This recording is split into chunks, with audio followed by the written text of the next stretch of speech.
வெள்ள நீரில் சென்னை கோயம்பேடு பாடிக்குப்பம் தரைப்பாலம் மூழ்கிய நிலையில் ஆபத்தை உணராமல் பொதுமக்கள் மற்றும் வாகன ஓட்டிகள் கடந்து வருகின்றனர். அந்த காட்சிகளை தற்போது பார்க்கலாம்.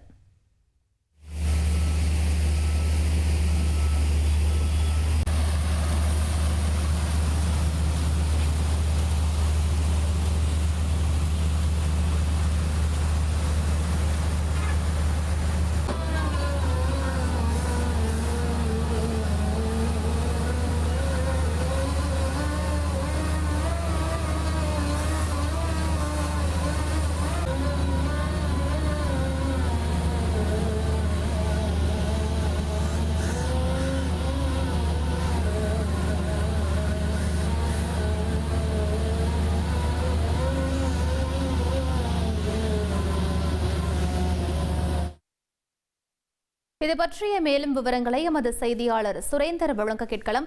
சுரேந்தர், தற்போது அங்கு நிலவக்கூடிய சூழல் என்னவாக இருக்கிறது? மேலும் பொதுமக்கள் மற்றும் வாகன ஓட்டிகள் என்ன சொல்றாங்க? வணக்கம். சென்னை புறநகர் பகுதிகளில் வடகிழக்கு பருவமழை தொடங்கி கடந்த 2 நாட்களாகவே கனமழை என்பது பெய்து வந்தது. இந்த நிலையில தான் தற்போது நீர்பிடிப்பு பகுதிகள் நிரம்பி நீர்பிடிப்பு பகுதிகளிலிருந்து மழை நீரானது வெளியேற்றப்பட்டு வருகிறது.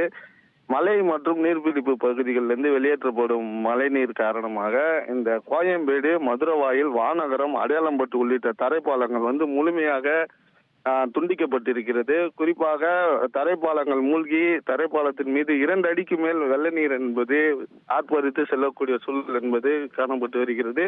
இதனால் போலீசார் ஆங்காங்கே இரும்பு தகடுகள் அடைத்து தரைப்பாலத்தை மூடியுள்ளனர். இருப்பினும் தற்போது மழை விட்டு இருப்பதால் பொதுமக்கள் தங்களது அன்றாட வாழ்வை தேடி பயணித்து செல்லக்கூடிய சூழலினால மூழ்கிய தரைப்பாலத்துல ஆபத்தை உணராமல் நடந்து மற்றும் இருசக்கர வாகனம், ஆட்டோ, கார் உள்ளிட்ட வாகனங்களை எடுத்துக்கொண்டு பயணித்து செல்கின்றனர். இதனால் பெரும் அசம்பாவிதம் ஏற்படும் அபாயம் ஏற்பட்டிருக்கிறது.